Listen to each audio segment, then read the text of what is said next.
আমার আলোচ্য বিষয় ছিল মুমিন ও কাফিরদের শেষ পরিণাম ও পরিণতি। মনে আছে আপনাদের?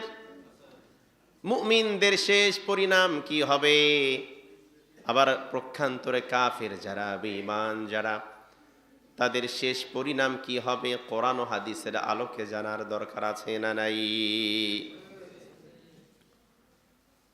عن أنس رضي الله تعالى عنه قال قال رسول الله صلى الله عليه وسلم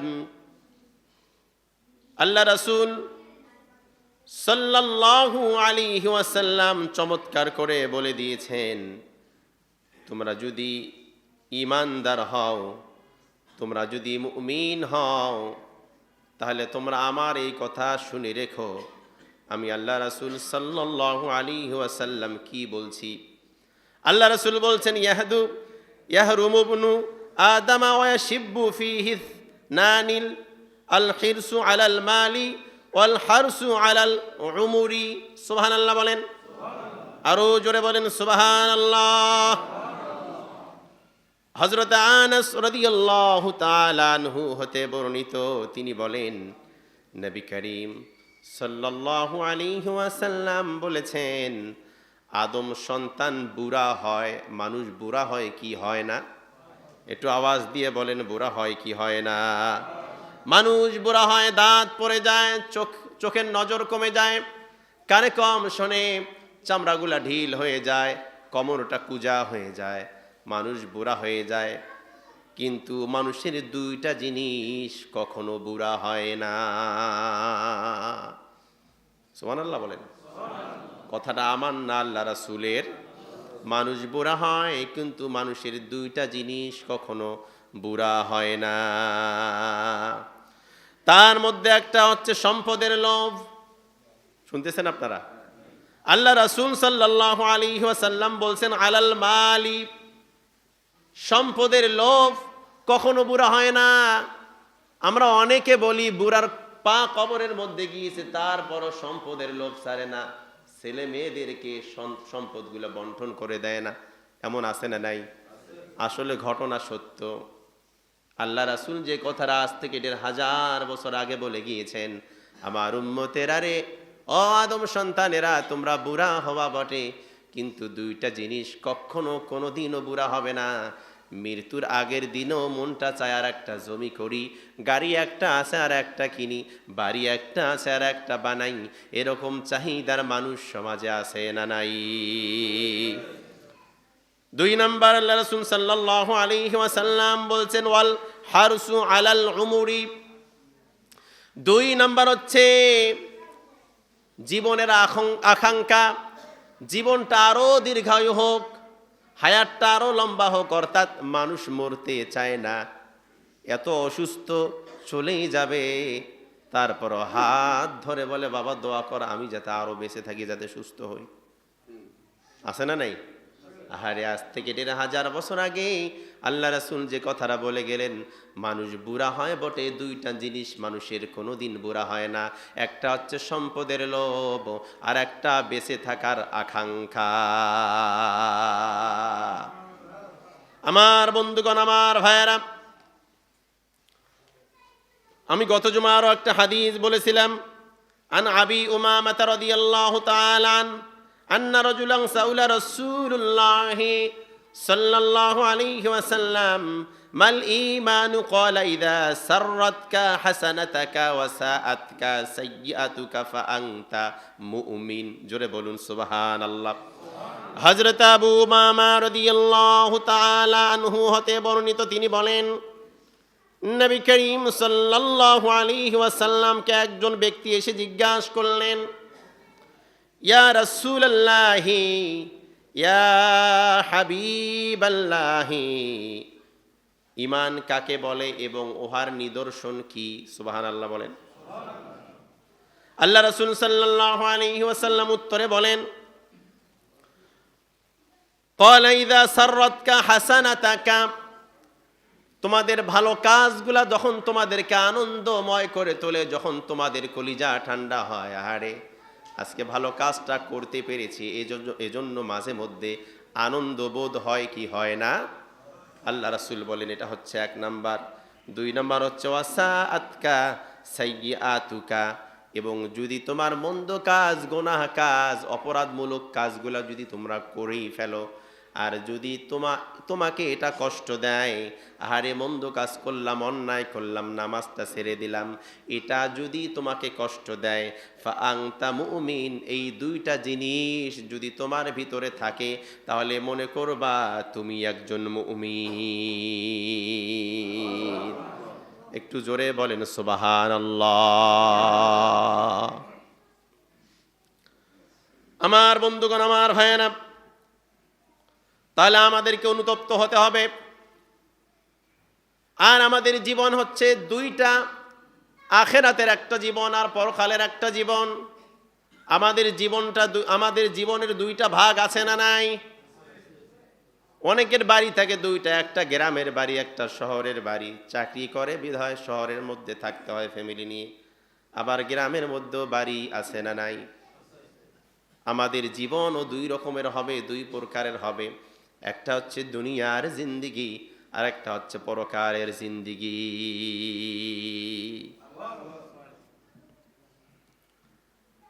আমার বন্ধুগণ, আমার ভাইয়েরা, কাফের বেঈমানেরা আল্লাহ রাসূল সাল্লাল্লাহু আলাইহি ওয়াসাল্লামকে জিজ্ঞাসা করলেন, ইয়া রাসূলুল্লাহ, আপনি যে এত পরকালের কথা বলেন, মানুষ মরে গেলে আবার এরপরে নাকি জীবন আছে, ওই মরে যাওয়ার পর জীবনের কথা বাদ দিলাম, আপনি এই বর্তমান জীবনটার কথাই বলেন। আপনি বলেন তো রুহু কি, আত্মা কি, কলব কি? মানুষের দেহের ভিতরে রুহু আছে না নাই? যতক্ষণ রুহু আছে ততক্ষণ জীবিত, যখন রুহু নাই মানুষটা লাশ হয়ে যায়। কাফের বেঈমানেরা আল্লাহ রাসূল সাল্লাল্লাহু আলাইহি ওয়াসাল্লামকে প্রশ্ন করলেন, ইয়া রাসূলুল্লাহ, ইয়া হাবিবাল্লাহ, আপনি যদি নবী হবেন আমাদের প্রশ্নের উত্তর দেন। কি প্রশ্ন? তাড়াতাড়ি বলো।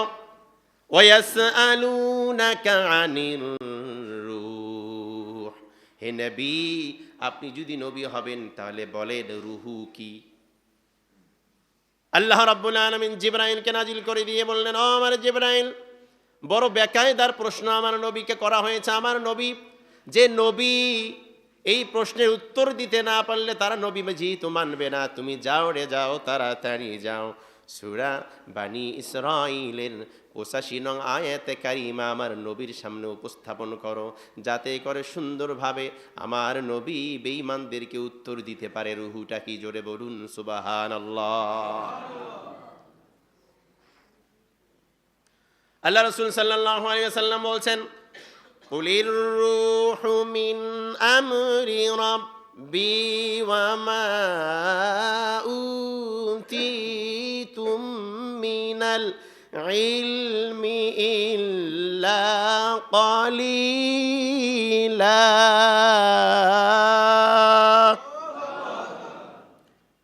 হে রাসূল, আপনাকে তারা প্রশ্ন করেছে, ওয়াসআলুনাকা আনির রূহ, রুহু কি?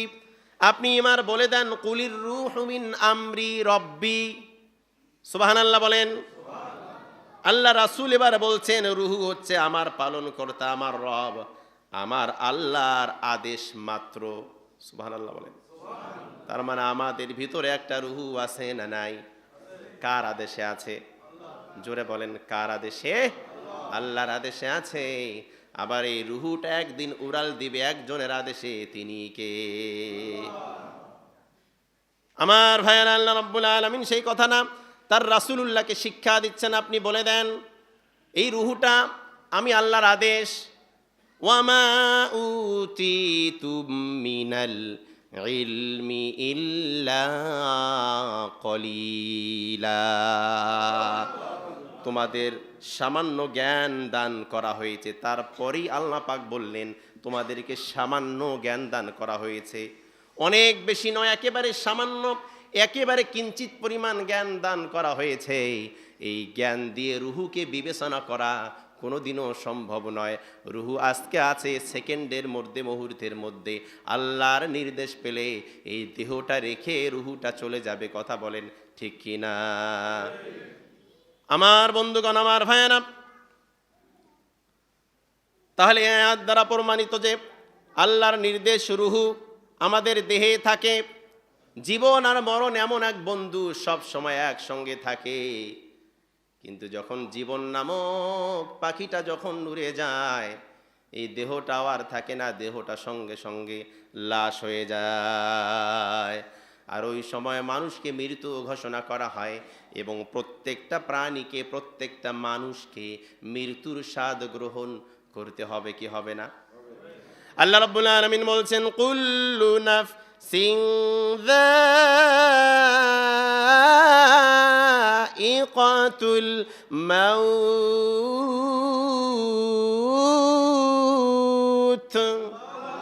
প্রত্যেকটা প্রাণীকে মৃত্যুর স্বাদ গ্রহণ করতে হবে।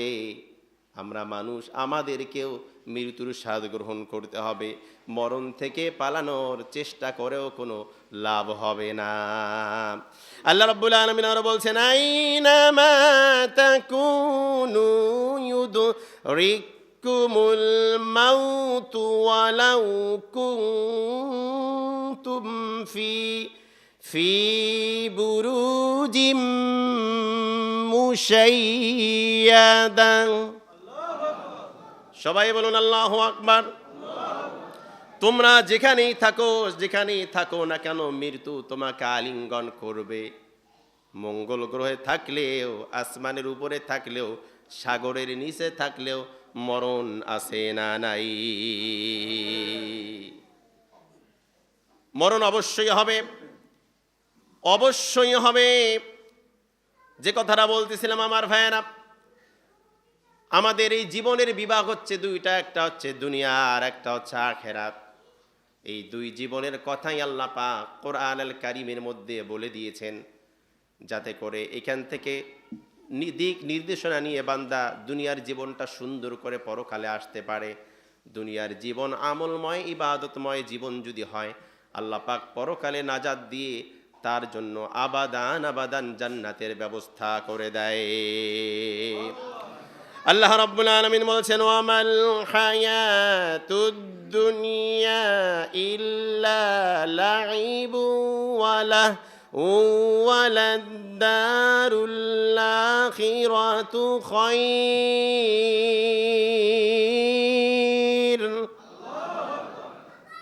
আল্লাহ রাব্বুল আলামিন বলছেন, আর পার্থিব জীবন তো, এই দুনিয়ার জীবন তো খেল তামাশা ব্যতীত আর কিছুই নয়। আসলে দুনিয়াটা আসলে আনন্দের জায়গা নয়, এটা একটা খেলাধুলার জায়গা। তোমরা যেটা করো আর কি, আমরা যেটা করি, খেলাধুলা রং তামাশা করেই তো আমরা জিন্দিগি পার করে দিলাম। আল্লাহ পাক সেই কথা বলেন, এই দুনিয়াটা রং তামাশা ব্যতীত আর কিছুই নয়। একটু মনে করেন, ছোট্টবেলায় যখন আমরা খেলতাম, তখন তো আর অত খেলনা ছিল না। এখন তো কত রকমের খেলনা কিনে দিতে হয় বাচ্চাদেরকে। তখন কিন্তু খেলনা ছিল না, আর কিনে দেওয়ার সামর্থ্য ছিল না বাবা মায়ের। যার কারণে তখনকার বাচ্চারা, আমরা যারা ছিলাম, আমরা নিজে নিজে খেলনা বানিয়ে খেলতাম। তার মধ্যে একটা খেলতাম আমরা, মাটি দিয়ে চুলা বানাইতো, মাটির ভাত, মাটির তরকারি, আবার ইটের গুঁড়া দিয়ে, ইট দিয়ে, ইটের টুকরা দিয়ে গোশত রান্না, আছে না নাই?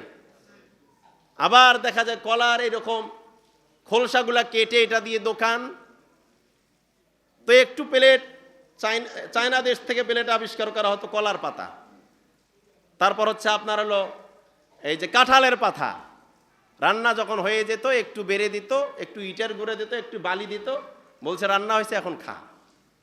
এটিকে আমরা মুখে দিতাম? বলেন, মুখে দিতাম? এটা কিন্তু মুখে দিতাম না, একটু মুখের কাছে নিতাম, মুখটা একটু লাড়াচাড়া করে আবার এটা ফেলায় দিয়ে বলতাম যে খাওয়াটা হয়েছে, খুব রান্নাটাও খুব ভালো হয়েছে, মাশাআল্লাহ। বলেন ঠিক কিনা? এটা হচ্ছে আগেকার বাচ্চাদের, অর্থাৎ আমরা এবং তার আগের যারা ছিল, এটা হচ্ছে তাদের খেলাধুলা। আমার ভাইয়ের এই কথা বলার উদ্দেশ্য হচ্ছে, 1 ঘন্টা, আধা ঘন্টা, 15 মিনিটের জন্য যখন আমরা খেলতে যাই, এই খেলার জন্য ভাত রান্না হয়, তরি তরকারি রান্না হয়, প্লেট দেওয়া হয়, সব কিছু করা হয়। ক্ষণিকের মধ্যে এই খেলনা নামক জিনিসগুলা হাত দিয়ে, পা দিয়ে, লাড়াচাড়া দিয়ে, মেসাকার করে দিয়ে, ভেঙ্গে চুরে আবার সন্ধ্যার আজান হলেই সঙ্গে সঙ্গে বাড়িতে চলে যাই। কথা বলেন ঠিক কিনা? আল্লাহ রাব্বুল আলামিন বললেন, ওয়ামাল হায়াতুদ দুনিয়া ইল্লা লাইবু ওয়া লাহু ওয়া লাদ-দারুল আখিরাতি খায়র।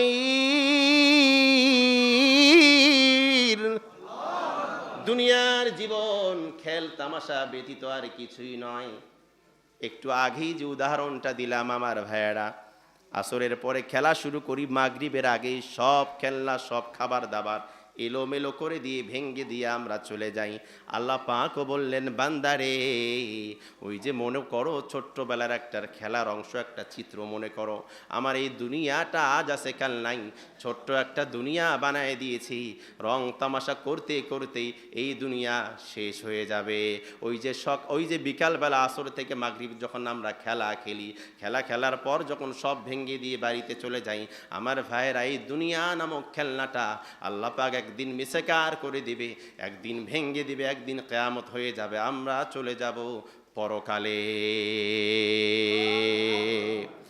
আল্লাহ রাব্বুল আলামিন বলছেন তারপর, ওয়ালাদ-দারুল আখিরাতু খায়রুল লিল্লাযীনা ইয়াত্তাকুন।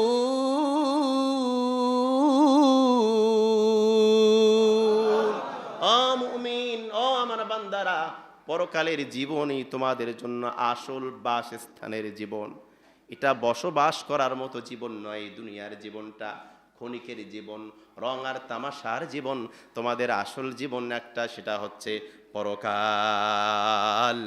আফালা তাকিলুন,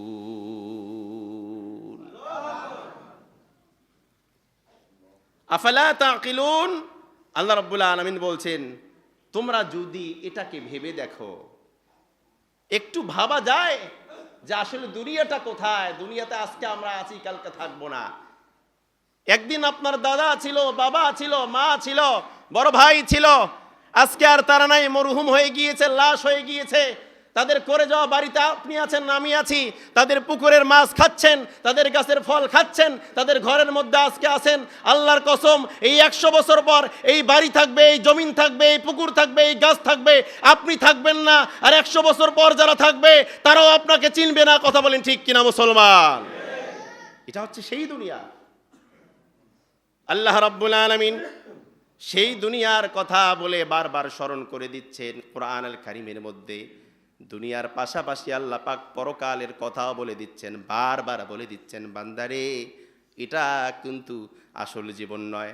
মাঝে মাঝে আমরা অবিবাহিত ছেলে ছাত্রদেরকে, স্টুডেন্টদেরকে বলি, রং তামাশা করো বেটা, এটা তো কোনো জীবন না। কর্মের মধ্যে যাও, বিয়ে শাদী করো, 2-1টা বাচ্চার বাবা হও, তারপর বুঝবা ঠেলা কারে কয়। কথা বলেন ঠিক কিনা? এদেরকে বলি আমরা মাঝে মাঝে, বেটা এটা তো জীবন, এটা তো কোনো জীবনই না। লেখাপড়া শেষ হোক, চাকরি করো, বিয়ে করো, 2-1টা বাচ্চার বাবা হও, তখন বুঝবা ঠেলা কারে কয়। আল্লাহ রাব্বুল আলামিন মনে হয় সেই কথা বলছেন, বান্দারে এটা কোনো জীবন নয়, দুনিয়ার জীবনটা কোনো জীবন নয়। এই জীবন একদিন তোমার শেষ হয়ে যাবে। এই জীবনের একদিন ইতি টানতে হবে, চলে যেতে হবে তোমাদেরকে পরকালে। আল্লাহ রাব্বুল আলামিন আরো বলছেন, বাল তুসিরুনাল হায়াতাদ দুনিয়া ওয়াল আখিরাতু ওয়া আবকা।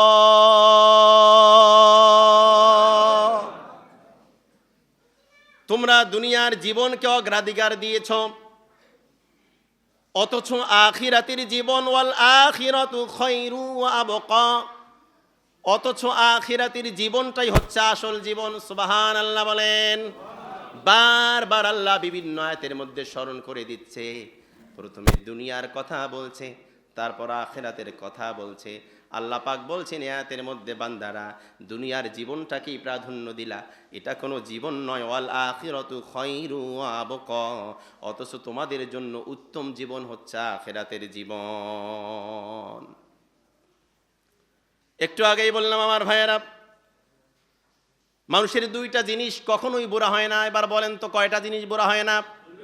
আরো জোরে বলেন, কয়টা?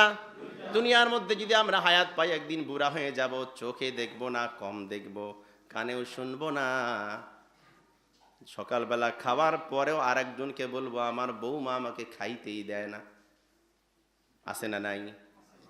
এইরকম হয়ে যাবে অবস্থাটা। অথচ এত বুড়া হওয়ার পরও দুইটা জিনিসের আকর্ষণ মানুষের মধ্যে থেকে যায়। একটা হচ্ছে সম্পদের আকর্ষণ, আর একটা হচ্ছে বেঁচে থাকার আকর্ষণ। আছে না নাই সবার? বলেন তো। আল্লাহ রাব্বুল আলামিন আরো বলছেন, ইন্না লিকুল্লি উম্মাতিন ফিতনা ও ফিতনাতু উম্মাতিল মাল। আল্লাহ রাসূল বলছেন প্রত্যেক নবীর উম্মতের জন্য ফিতনা ছিল। আমি নবী, আমার উম্মতের জন্য ফিতনা আছে। কি ফিতনা? ও ফিতনাতু উম্মাতিল মাল।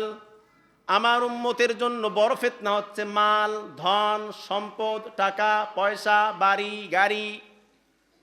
আল্লাহ রাসূল তার জবান মুবারক দিয়ে বললেন, এই সম্পদগুলা হচ্ছে আমার উম্মতের জন্য বড়ই ফিতনা।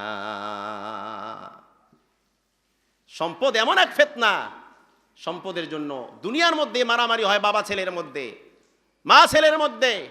এই গত 2-3 দিন আগের ঘটনা, বগুড়ার একটা ঘটনা, দুপচাচিয়া, বগুড়া দুপচাচিয়ার ঘটনা। এক যুবক ছেলে, ইয়াং ছেলে, 500 টাকা তার মায়ের কাছে 500 টাকা চেয়েছে। 500 টাকা না দেওয়ার কারণে মাকে নির্মমভাবে হত্যা করেছে।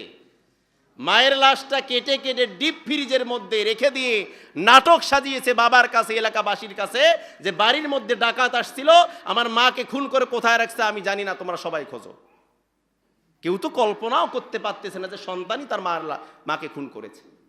অবশেষে 2 দিন 3 দিন পর পাওয়া গেল লাশ তাদের বাড়ির ডিপ ফ্রিজে, এবং সন্তানকে সন্দেহমূলক ধরা হলো।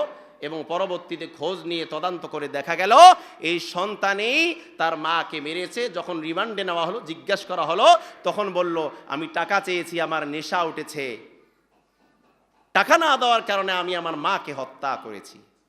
এবার বোঝেন আল্লাহ পাক কেন 1500 বছর আগে এই নেশা নামক বস্তুটাকে আল্লাহ পাক কেন হারাম করলেন। কেন হারাম করলেন এই নেশা নামক বস্তু? মানুষ যখন মাতাল হয়, যখন নেশা ওঠে, তখন মানুষের হিতাহিত জ্ঞান থাকে না। কে বাবা কে মা?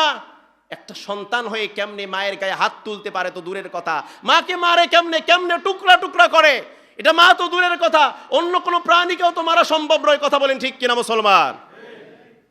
আল্লাহ পাক আজ থেকে 1500 বছর আগে এই মাদক, এই মদ, এই গাঁজা, এই ফেন্সিডিল, এই ইয়াবা আল্লাহ পাক হারাম করেছে। যুবক, আজকে যারা মাদকে আসক্ত, আজকে যারা মদে আসক্ত, আজকে যারা গাঞ্জা, ইয়াবা, ফেন্সিডিল এইসব ছাড়া যাদের ঘুম হয় না, মাথা ঠান্ডা হয় না, মনে রেখো তোমার পরকাল ধ্বংস হচ্ছে। দুনিয়া তো ধ্বংস হবেই, দুনিয়া তো লাঞ্ছিত হবেই, তোমার পরকালও ধ্বংস হবে। কথা বলেন ঠিক কিনা মুসলমান? এখান থেকে শিক্ষা নিতে হবে আমাদেরকে। আজকে আপনি গাঁজা খান, বিড়ি খান, আপনার ছেলে হবে, আপনার ছেলে কয়েকদিন পর খাবে হিরোইন। আপনি যদি গাঁজা খান, আপনার ছেলে খাবে মদ। কথা বলেন ঠিক কিনা? আর আপনি বিড়ি খান, আবার যদি বাচ্চাকে বলেন এই বিড়ি খাস না, এটা ভালো জিনিস না, বাচ্চা মনে মনে ভাববে ভালো জিনিস নাই যদি হয় তুই খাস কে। কথা বলেন ঠিক কিনা? কেমনে এগুলো করে একজন বাবা? আমি তো বলি সমাজের মধ্যে ওই মহিলা সবচাইতে ধৈর্যবান, ধৈর্যশীল, যার স্বামী বিড়ি খায়, সিগারেট খায়, অথচ এই মহিলা আজ থেকে 20 বছর পর্যন্ত সংসার করতেছে এই সিগারেট খাওয়া স্বামীর সাথে। কেমনে সংসার করে আমার বুঝে আসে না। একজন সিগারেট খাওয়া ব্যক্তি আমার সামনে দিয়ে গেলেই তো আমার মাথা ঘোরে। আপনাদের কি অবস্থা আমি জানি না। তে যারা দীর্ঘদিন সংসার করে মহিলারা, তাদেরকে তো নোবেল পুরস্কার দেওয়া উচিত। কথা বলেন ঠিক কিনা? ভাইয়েরা, যারা বিড়ি খান, সিগারেট খান, সত্যি করে বলছি, আপনার বাচ্চা হয়তো বা আপনাকে বারণ করতে পারে না, আপনার মা, আপনার বাবা, আপনার বউ হয়তো বা বারণ করতে পারে না। আপনি ধমক দিবেন, রাগ হবেন, থাপড় দিবেন, মার দিবেন, কিন্তু আল্লাহর কসম আপনার এই কাজটার জন্য আপনার সন্তান, আপনার ছেলে, আপনার মেয়ে, আপনার বাবা, আপনার মা, আপনার বউ, আপনার আত্মীয় স্বজন আপনাকে ঘৃণার দৃষ্টিতে দেখে যে এই কেন বিড়ি খায়। কথা বলেন ঠিক কিনা মুসলমান? সত্যিকার অর্থেই যদি বাবা হতে চান, আজ থেকে তওবা করেন, সিগারেট খাওয়া বাদ দিয়ে দেন, বাজে নেশা থাকলে বাদ দিয়ে দেন। এগুলো আল্লাহ রব্বুল আলামিন এই বস্তুগুলোকে হারাম করে দিয়েছেন। কথা বলেন ঠিক কিনা? কষ্ট পাইলেন ভাইয়েরা? কষ্ট পাইছেন? আহা আমার বন্ধুগণ, আমার ভাইয়েরা, আরো কয়েকদিন আগের ঘটনা, ছোট্ট একটা বাচ্চা যার নাম মুনতাহা, এই বাচ্চাটা হঠাৎ করে হারিয়ে গেল। 5 থেকে 6 বছরের একটা বাচ্চা, চাঁদের মতো ফুটফুটে সুন্দর। ফেসবুক তোলপাড় হয়ে গেল, বাচ্চাটা নাই নাই নাই। বাবা মা খুঁজতে খুঁজতে, আত্মীয় স্বজন খুঁজতে খুঁজতে হয়রান। পরে শোনা গেল, বোঝা গেল পাশের বাড়ির এক বৃদ্ধা মহিলা ছোট্ট বাচ্চাটাকে মেরেছে। পরে যখন অ্যারেস্ট করা হলো, জিজ্ঞেস করা হলো কেন মারলেন, তখন বলা হলো আমার মেয়ে ওই বাচ্চাটাকে প্রাইভেট পড়াইতো, প্রাইভেট থেকে টিউশনির থেকে বাদ দেওয়ার কারণে রাগ কন্ট্রোল করতে না পেরে ওই বাচ্চাটাকে মেরে ফেললাম। নাউজুবিল্লাহ পড়েন। মানুষের কি মানুষত্ব আছে? আহা, আল্লাহ তাআলাকে কি জবাব দেব আমরা? আল্লাহর কসম করে বলি আমার ভাইয়েরা, এই দুনিয়ার মধ্যে, এই বাংলাদেশের মধ্যে যা কিছু ঘটতেছে, কোন সরকার, কোন প্রধানমন্ত্রী, বিএনপি হোক, আওয়ামী লীগ হোক, জামাত হোক, জাসদ হোক, বাসদ হোক, এই দেশ কেউ ঠান্ডা করতে পারবে না, এটা ভালো কেউ করতে পারবে না। যতক্ষণ না পর্যন্ত আল্লাহর কোরআন দিয়ে এই বাংলাদেশ সাজানো না হয়, ততক্ষণ পর্যন্ত এই বাংলাদেশ থেকে নির্মমতা, অবিচার, দুর্নীতি যাবে না, যাবে না, যাবে না। কথা বলেন ঠিক কিনা মুসলমান? সেজন্য উদারতা আহ্বান জানাই, আল্লাহর কোরআনকে একটা বারের জন্য পার্লামেন্টে নেন। আল্লাহর কোরআন দিয়ে যদি একটা বারের জন্য এই বাংলাদেশকে শাসন করা হয়, আমার মনে হয় আর কোনো দুর্নীতি থাকবে না, খুন খারাপি থাকবে না, মাদক থাকবে না, জিনা থাকবে না, মা বাবারকে অন্যায় করে অত্যাচার করে এগুলো থাকবে না। কথা বলেন ঠিক কিনা মুসলমান? কিন্তু কেমনে সম্ভব? আমার রংপুর আজকে বিশ্বের মধ্যে রেকর্ড করেছে, আপনি কি জানেন? আমরা তো দেশের বিভিন্ন অঞ্চলে যাচ্ছি আলহামদুলিল্লাহ। এখন রংপুরের মানুষকে আলাদা দৃষ্টিতে মানুষ দেখে, কারণ বাংলাদেশ দ্বিতীয় স্বাধীনতার সবচাইতে বড় ভূমিকা পালন করেছে আমার রংপুরের কৃতি সন্তান আবু সাঈদ। কথা বলেন ঠিক কিনা? এই আবু সাঈদ স্বৈরা শাসকের সামনে দেশ ও জাতিকে বাঁচার লক্ষ্যে দুহাত প্রশস্ত করে দিয়ে বুকটা উঁচু করে রেখেছিল। আমাকে গুলি করতে পারবা, মারতে পারবা, পিছপা হওয়ার জাতি আমরা নই। আবু সাঈদ যখন এরকম জীবন দিয়ে শহীদ হয়েছে, হাজার হাজার যুবক অনুপ্রাণিত হয়েছে। এই জালিমকে, এই স্বৈরাচারকে যতক্ষণ না পর্যন্ত হটাবো, ততক্ষণ পর্যন্ত আমরা ঘরে ফিরবো না। আবু সাঈদ হচ্ছে আমাদের অনুপ্রেরণা। আবু সাঈদের মতো আর একটা বার জীবন দিয়ে যদি আল্লাহর জমিনে আল্লাহর কোরআন যদি প্রতিষ্ঠিত করতে পারি, আল্লাহর কসম, তাহলে এই বাংলাদেশ শান্ত হবে, শান্তি ফিরে আসবে। কথা বলেন ঠিক কিনা মুসলমান?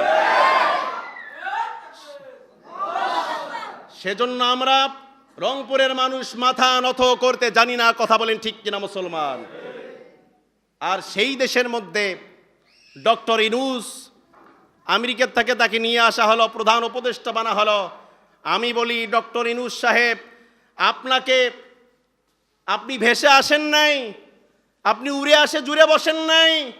আপনি হাজার হাজার ছাত্র, আফামার জনতার রক্ত পাড়ি দিয়ে, পিচ্ছিল পথ পাড়ি দিয়ে, রক্তের উপর দিয়ে আপনাকে ক্ষমতায় বসানো হয়েছে। কথা বলেন ঠিক কিনা? এটা আমরা আশা করি নাই। নাট্য সিনেমা করে যে ব্যক্তি, মোস্তফা জামান ফারুকি নামে যার পরিচিতি, এই বেটা হচ্ছে একটা পরিচালক, লুচ্চা, সমকামিতা প্রমোট করে। এই একজন ব্যক্তিকে গত কয়েকদিন আগে উপদেষ্টা বানা হলো। নাউজুবিল্লাহ পড়েন। এটা কি মানা যায়? জোরে বলেন, এটা কি মানা যায়? এটা আমরা মানতে পারি না। আপনি খোঁজ নিয়ে দেখেন, বিগত 16 বছরের ইতিহাস দেখেন, জেবিন, সাত্তা, শাপলা চত্বরে হাজার হাজার মানুষকে যখন নির্মমভাবে গুলি করে হত্যা করা হলো, মারা হলো, আর যখন লাশগুলা ধুয়ে মুছে যখন শাপলা চত্বর পরিষ্কার করা হলো, এই ব্যক্তির ফেসবুক থেকে পোস্ট করলো যে শাপলা চত্বরের জঞ্জাল মুক্ত হয়ে গেল। নাউজুবিল্লাহ পড়েন। যে ব্যক্তি ছিল আওয়ামী লীগের দোসর, স্বৈরাচারের দোসর, এমন একজন ব্যক্তিকে আপনারা আবার উপদেষ্টা বানাবেন, ক্ষমতা দিবেন, আর এটা আমরা চেয়ে দেখব? তা হবে না, তা হবে না। অলরেডি আলটিমেটাম দিয়েছে আলেম ওলামা এবং অন্য ছাত্ররা আলটিমেটাম দিয়েছে, এই ব্যক্তিকে অপসারণ করেন, না হলে আবার ছাত্ররা মাঠে নামবে, আমরাও মাঠে নামবো। কথা বলেন ঠিক কিনা মুসলমান? এরকম আর কোনো লুচ্চাকে আমরা ক্ষমতায় দেখতে চাই না। এদের দ্বারাই কখনো জাতি ভালো হবে না, দেশ ভালো হবে না। কথা বলেন ঠিক কিনা মুসলমান? আমার ভাইয়েরা, যে কথা বলতেছিলাম, দুনিয়া সম্পর্কে কথা বলতে গেলে অনেক কথা চলে আসছে। আমার ভাইয়েরা, এই দুনিয়াটাকে আমরা আঁকড়িয়ে ধরেছি। আল্লাহ পাক বারবার সতর্ক করলেন, বান্দা বাল তুউসিরুনাল হায়াতাদ দুনিয়া ওয়াল আখিরাতু খায়রু ওয়া আবকা। বান্দা, দুনিয়ার জীবনকে অগ্রাধিকার দিও না। এটা জীবন কোনো জীবনে নয়, তোমার তো আসল জীবন পড়ে আছে। ওয়াল আখিরাতু খায়রু ওয়া আবকা, তোমার আসল জীবন হচ্ছে পরকালের জীবন। এই দুনিয়াকে আমরা আঁকড়িয়ে ধরেছি। আর আল্লাহ রাসূল বলছেন, ইন্না লিকুল্লি উম্মাতিন ফিতনা, প্রত্যেকটা নবীর উম্মতের জন্য ফিতনা ছিল। আমি নবীর উম্মতের জন্য ফিতনা আছে। আমার উম্মতের ফিতনা কি? ও ফিতনাতু উম্মাতিল মাল, আমার নবীর উম্মতের ফিতনা হচ্ছে মাল। অর্থাৎ আমাদের সবচাইতে বড় ফিতনা হচ্ছে ধন সম্পদ, টাকা পয়সা, মাল, যেটাকে আমরা বলি। কথা বলেন ঠিক কিনা? এই সম্পদ কখনো আপনার আমার জন্য কল্যাণ বয়ে নিয়ে আসতে পারে না। সম্পদ যতটুকু লাগে অতটুকুই ভালো, বেশি ভালো নয়। কারণ বেশি হলেই ফিতনার সম্মুখীন হয়ে যাবেন, আপনি ফিতনার মধ্যে পড়ে যাবেন। আর এই ফিতনার থেকে যদি না উঠতে পারেন তাহলে আর কোনো রেহাই থাকবে না। এই সম্পদের দুনিয়ার মধ্যে সব চাইতে আল্লাহ পাক একজন ব্যক্তিকে বেশি সম্পদ দিয়েছিল, যার নাম হচ্ছে কারুন। মূসা আলাইহিস সালাতু ওয়াস সালামের জামানায় আল্লাহ পাক তাকে পাঠিয়েছিলেন। দুনিয়ার মধ্যে সব চাইতে বেশি সম্পদ আল্লাহ পাক এই ব্যক্তিকে দিয়েছেন, এবং এই সম্পদের জন্য এই ব্যক্তি নির্মমভাবে ধ্বংস হয়েছে। এই ইতিহাস পুরানো হাদিসের মধ্যে আছে না নাই? এখন এই ঘটনা বলতে গেলে আরো 15 মিনিট লেগে যাবে। আমি নিয়ে আসছিলাম তাফসিরের আলোকে ঘটনাটা, যে সম্পদের কারণে কেমনে আল্লাহ পাক তাকে ধ্বংস করে দিল। আজকে আর বলা যাচ্ছে না, প্রয়োজন হলে সামনের জুম্মা বলবো আল্লাহ পাক কারুনকে কেমনে ধ্বংস করলো। সম্পদ কতটা মানুষের জন্য ক্ষতিকর জানার দরকার আছে না নাই? সবাই বলি ইনশা